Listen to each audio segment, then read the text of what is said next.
از قول چارلز دیکنز، هیچ چیز در دنیا به اندازه بی‌عدالتی به وضوح احساس نمیشه. بیا با حرف بزنم.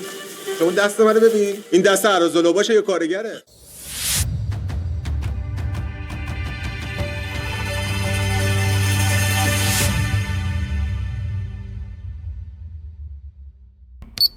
علی اشرف پروانه یکی از زندانی‌های مشهور و بسیار خطرناک و خلافکار حرفه‌ای.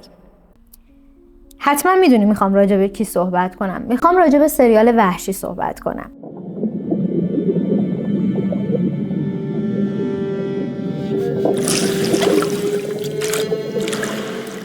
سریال جدیدی از هومن سیدی. هومن سیدی طرفدارای خودش رو داره و البته به نظر من کسایی که طرفدار هومن سیدی ان آدم حسابی ان. یعنی کسایی ان که سینما رو خیلی فراتر از ایران میفهمن. کادر سینمایی، تصویربرداری، تدوین، فیلمنامه، حتی سبک و سلیقه‌ای هم که هومن سیدی داره کار میکنه خیلی از فهم و شعور بسیاری از آقایون بالاتر. شما آقایون؟ اشرف، داوود اشرف. به خدا من هیچ کاری باهاش نداشتم. درش مواد می‌بردی؟ حالا راجع به اون موضوع من بعداً صحبت میکنم، ولی چیزی که میخوام بیشتر الان راجع بهش صحبت کنم و شروع کنیم راجع به فیلمنامه است. خب همینجور که میدونیم سریال وحشی اقتباس شده از زندگی یکی از خلافکارای مشهوری به اسم آقای پروانه است. آقای پروانه چرا اینقدر مشهوره؟ به خاطر که ایشون موفق شد با قاشق چنگال از زندان فرار کنه. همون فرار از زندان مشهور بود که هممون طرفدارش بودیم و چقدر این سریال رو دوست داشتیم. اما آقای پروانه زندگیش کرده. پس این میتونه یکی از چیزای جذاب و خبرساز و چقدر وعوه کردم و یکی از چیزهایی باشه که ما جذب سریال وحشی بشیم. یعنی سریال وحشی فارغ از بازیگرهایی که داره مخاطبهای خودش رو به خاطر ژانر اکشنش، دزدی، ماجراجوییش قطعا خواهد داشت. از یک طرف دیگه آقای سیدی دوباره پای وکلا رو آورده وسط. ایشون کلا دوست داره با خطر، یعنی با حاشیه مواجه بشه.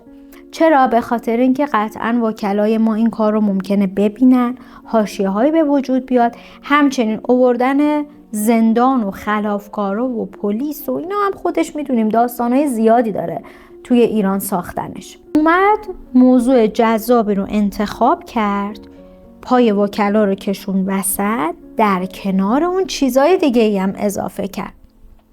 قبل از اینکه وارد این داستان بشم میخوام راجع به کادربندی کارهای آقای هومن سیدی صحبت کنم. من عاشق تصویربرداری کارهای ایشونم. انقدر اون قاب تصویر زیباست، انقدر چشم نوازه که حتی اگه بیابونم ایشون فیلم برداری کنه برای من لذت بخشه. یه جایی از صحنه بود، فکر میکنم توی قسمت دوم یا سوم بود، صحنه‌ای که داوود اشرف با بازی جواد عزتی توی قاب پنجره نشسته و داره دریا رو میبینه. این پرده این اتاق ملایم داره میره و میاد. قطعاً که این دکوره، طراحی صحنه، طراحی که کادر دوربین کجا باشه، نشون دادن دریا. من حتی حالا یه جایی شک دارم، میگم شاید اون دریا همونجوری واقعی نباشه، اما همه اینها از هنر فوق‌العاده و نگاه زیبای هومن سیدی میاد. من اون سکانس رو بسیار دوست داشتم. انقدر اون کادر برای من قشنگ بود که من چند بار عقب و جلو کردم و دوباره دیدمش. یا بسترم گذشته، چه 2 تا چه 10 تا. شهربازی اومدی آقای اشرف؟ کجاست اینجا؟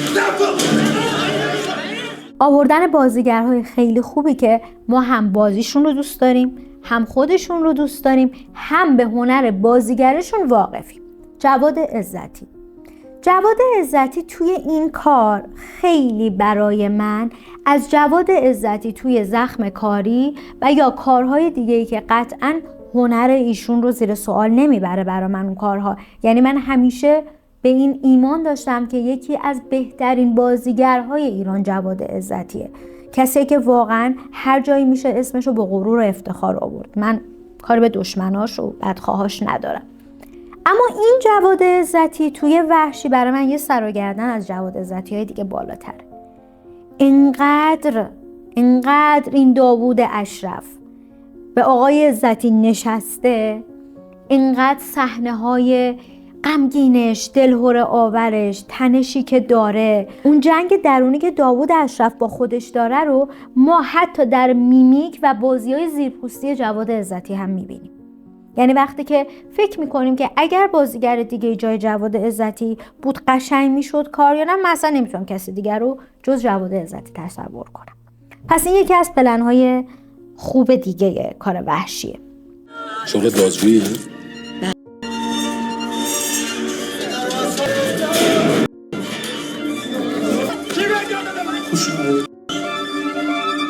آقای اشرف، قسمت بعدیش آوردن یکی از بلاگرهای معروف، بامزه و دوست داشتنیه که البته سن ایشون هم دیگه همسن مادر بزرگای ماست. شخصیت عزیز. من بازیگر عزیز رو که نقش مادر داوود رو بازی میکنه خیلی فکر میکنم نزدیک 1-2 سال قبل داشتمش. ایشون با نوه‌شون ویدیوهای پر کرد که حتی انقدر بامزه و دوست داشتنی بود که پای هنرمندارم به صفحه خودشون کشوندن. خیلی از هنرمندایشون رو فالو دارن، طرفدارشونن و دنبالشون میکنن. نمیدونم واژه پیرزن رو به عنوان واژه دوست داشتنی به کار میبرم. حالا شاید به مزاح خیلی خوش نیاد، ولی من نمیدونم چه واژه‌ای استفاده کنم. یک پیرزن با نمک، با لهجه اصیل تهرانی و رک و رو راست، و اینکه لباسهایی که میپوشه لباسهایی که هممون خاطره داریم از مادر بزرگامون. شاید مادر بزرگی خیلیامون همچین لباسهایی میپوشیدن. یکی از نقاط مثبت دیگه این کار همینه. هرچند که به نظر من هومن سیدی بازیگرها افتخار میکنن که باهاش کار کنن و میدونیم که همیشه بازیگرهای خیلی خوبی باهاش کار کردن، احتیاج برای دیده شدن به این چیزها نداره. یعنی اگر که از عزیز توی این کار استفاده کرده به خاطر این بوده که این نقش به ایشون میشسته و داشته یه چهره جدیدی رو به ما معرفی میکرده که ما کس دیگه‌ای رو مثلا یه پیش زمینه از یک پیرزن دیگه توی ذهنمون نباشه و بتونیم بیشتر باور کنیم. و مثل اینکه اون سکانسی که در قسمت پیش یعنی قسمت قبل پخش شده بود و آقای عزتی ایشون رو در آغوش میگیره، از نظر خیلیامون هم چسبیده بود بهم. حالا بریم سراغ بخشای دیگه سریال وحشی. ما سریال وحشی الان خب خیلی زوده برای اینکه بخوام حالا داستانش رو اونجوری تحلیل کنیم، راجبش قضاوت کنیم. به خاطر همین سخن رو خیلی طولانی نمی‌کنم، ولی میدونم که خیلیامون دارین دنبالش میکنیم. فیلمنامه تا به اینجا قویه، با اینکه اقتباس شده است و داستان زندگی پروانه معروفم که به علی کرده معروف بوده هم قطعا هممون خوندیم، در آوردیم، احتیاجی نیست که من بگم. هرچند که فکر میکنم چند سالیه که کسی از ایشون خبری نداره، چون از زندان رجایی شهرم منتقل شد، چون زندان رجایی شهر بسته شد و الان کسی ازش خبر نداره که در چه حاله. اما اینکه یک بازیگر بتونه نقش کسی رو بازی کنه که زنده و واقعیه، یعنی خیلی وقتا بازیگرها نقش‌های ساختگی رو، نقش‌های توی ذهن کارگردان و نویسنده رو بازی میکنن، خب خیلی قابل باورتره. اما اینکه شما بخوای نقش کسی رو بازی کنی که زنده است و حقیقت داره و خیلی ها باهاش روبرو بودن، این کار رو سخت‌تر میکنه و جواد عزتی بی‌نظیر فوق‌العاده است. میرسیم سراغ خانم جواهریان. نگار جواهریان هم که خب خیلی وقت نبود، فکر میکنم بعد از مدت‌ها داریم یه کار جدید ازش میبینیم. همون نگار جواهریان همیشگیه، کسی که من به قدرت بازیگریش باور دارم، دوستش دارم و در هر نقشی که بازی میکنه با اینکه چهره سردی داره، ولی اون نقش رو اگر که اون نقش تازه سردم باشه، مثل نقشی که الان داره نقش رها رو بازی میکنه، رها یه شخصیتیه که روبرویمون یعنی در پیش رومون بیشتر قراره بشناسیمش. از رها قراره چیزهایی بفهمیم که الان خب هنوز بهمون نشون داده نشده، هرچند که من فکر میکنم توی کار هومن سیدی خودش قراره بازی کنه، خانم پانتاها پناهی‌ها قراره اضافه بشه و بازیگرای خوب دیگه‌ای که بازیشون رو دیدیم. همه اینا دست به دست هم داره میده که ما دوباره نگار جواهریان رو خیلی خوب و قوی ببینیمش و یه بازگشت خوبی داشته باشه. چون من چیزی که توی نگار جواهریان خیلی دوستش دارم اینه که بسیار انتخاب‌های هوشمندانه‌ای داره. یعنی تو هر کاری که نگار جواهریان بازی کرده کاری نبوده که من بگم کار بیخودی بوده، در پیت بوده، به درد نخور بوده، زرد بوده. کارهای قوی رو بازی کرده. من چی گفتم روز اول بهت؟ داوود اشرف. بعدا راجع به این سریال ممکنه با هم دیگه صحبت کنیم. اما چیزی که توی اینستاگرام من دیدم و فکر میکنم شما هم دیده باشین، یعنی کسایی که پیگیر سریال وحشی بودن، کارهای آقای سیدی رو دوست دارن، نمیدونم 2 نفرن یا 1 نفره، من دقت نکردم به چهرهشون، یک میز گرد بزرگ گذاشتن جلوشون، تشکیل دادن و دارن میکوبن. ببین یه وقتایی شما نقد میکنی، یه ایرادهایی رو وارد کار میکنی که واقعاً هم چشم متخصص هم چشم مخاطب عام اینو میبینه و پنهون نیست. یه وقتایی یه کار تخصصی رو وارد نقدت میکنی که خب اونو آدم‌هایی که متخصصن منتقدن بهتر میتونن درک کنن. اما یه وقتایی شما یه جای دیگه داره میسوزه، اونو وارد کارت میکنی. ایشون نه کسی میشناستش، من نمیدونم چی کار کرده، اصلا چی کاره است، اصلا واقعا چی کاره است، ولی شما بیای با این دشمنی خاص، انگار که از یه جایی پول بهت دادن که فکر کنم دادن، بیای هومن سیدی رو خراب کنی، کارش رو ببری زیر سوال و بگی یکی از اون چیزایی که حتما دیدین مشخصه، بگید که هومن سیدی برای دیده شدنش از صدای شروین حاجی پور استفاده کرده. از کجات اینو در آوردی؟ از هر جایی که در آوردی بوی خوبی نمیده. به خاطر اینکه شروین حاجی پور خب هممون دوستش داریم، خاطره های تلخ خیلی خوبی ازش داریم، صداش هم زیباست. اما من فکر میکنم دیگه اینجای کار شروین حاجی پور افتخار میکنه که به هومن سیدی همکاری کنه. مگه شروین حاجی پور چقدر قدمت داره، چقدر آدم بزرگیه که هومن سیدی بخواد ازش استفاده کنه. ببین همه جای دنیا اینجوری هست که تمام کارگردان‌های مشهور، چه تو کارهای موسیقی چه تو کارهای سینمایی و هر کار هنری، حتی خیلی ها برای ارائه برندشون هم از بازیگرها، خواننده‌های مشهور استفاده میکنن که لذت ارائه هنرشون بیشتر بشه. شروین حاجی پور هم طرفدارای خودشو داره، اما هیچ کسی نمیاد بگه برم سریال سیدی رو ببینم که آخرش شروین حاجی پور داره میخونه. اینطوری نیست. پس این مشخصه که شما داری با قساوت قلب و حسادت نقد میکنی. یه جای دیگه ایشون گفته بود که نمیدونم باید خوشحال باشم که شما من رو با آقای فراستی مقایسه میکنید یا نه. اول که آقای فراستی من طرفدارشون نیستم، ولی یک سری از نقدهاشون هم قبول دارم. هممون پذیرفتیم که آقای فراستی مشکلاتی داره، ولی یه سری از نقدهاش هم واقعا نقده.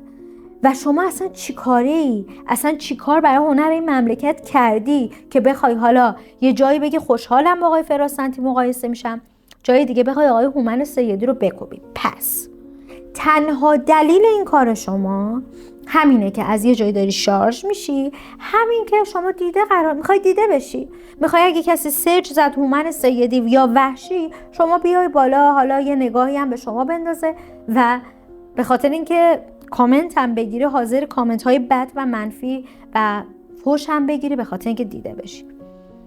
این هم یکی از نکته های حاشیه‌ای سریال وحشی بود. من فکر میکنم سریال وحشی مثل همه کارهای آقای سیدی ارزش دیدن رو داره و خیلی ها باید ازش راضی باشن، مخصوصا که به نظر من وحشی سریال دلهره آورتری از کارهای دیگه آقای سیدیه. خودم اگه قرار باشه بین کارهایی که از آقای سیدی دیدم یک کار رو انتخاب کنم که خب سخته، قطعاً مغزهای کوچک زنگ زده رو انتخاب میکنم. یکی از کارهایی که تا همیشه از سینمای ایران در ذهن من ماندگاره و کارهای ماندگاریه، کارهایی که خیلی از منتقدهای خوب و کاربلد سینمای ما هم دیدنش رو پیشنهاد میکنن، جز از کارهای برتر سینمای ایرانه. ولی وحشی هم به همون اندازه برای من دلهره آوره، دلشوره آوره. سخنمو با چی تموم میکنم؟ آخر کار فقط میخوام به یه چیزی اشاره کنم. صحنه‌های دلهره آور و اکشن و چیزهایی که دیدیم و قراره ببینیم میذاریم کنار. بخش عاشقانه داستان، یعنی آخرین قسمتی که پخش شد، سکانس آخری که داوود میخواست ابراز علاقه کنه به رها. شما دیالوگ ها رو مرور کنید، چون نویسنده این کار هم آقای سیدیه. حتی ابرازهای عاشقانه، احساسات سریال وحشی هم با دلهره همراهه. دیالوگ ها جوری پرداخته شدن، بازی ها جوری داره میره جلو که حتی شما دل تو دلت نیست ببینی داوود چی میخواد بگه، رها چی میخواد بگه. نشون دادن دروغی که رها از طرف داوود احساس میکنه با چه صحنه‌ای به ما نشون داده میشه. شما فقط به این لحظه توجه کن، مگه بهتر از این هم داریم؟ زمانی که رها توی کافه داره توی ذهنش دروغ گفتن داوود رو تحلیل میکنه، اونجایی که داره عطر رو بو میکنه، عطر نماد رازآلود بودنه. آدم ها با سبک عطری که انتخاب میکنن نیمی از شخصیتشون رو نشون میدن. وقتی رها به داوود میگه سلیقت بد نیست، یعنی تو آدم خاکستری هستی، آدمی هستی که این عطری که برای من گرفتی خوب و بد داره، آدمی هستی که سلیقه‌ای باید یه جاهایی از شخصیتت انتخاب بشه.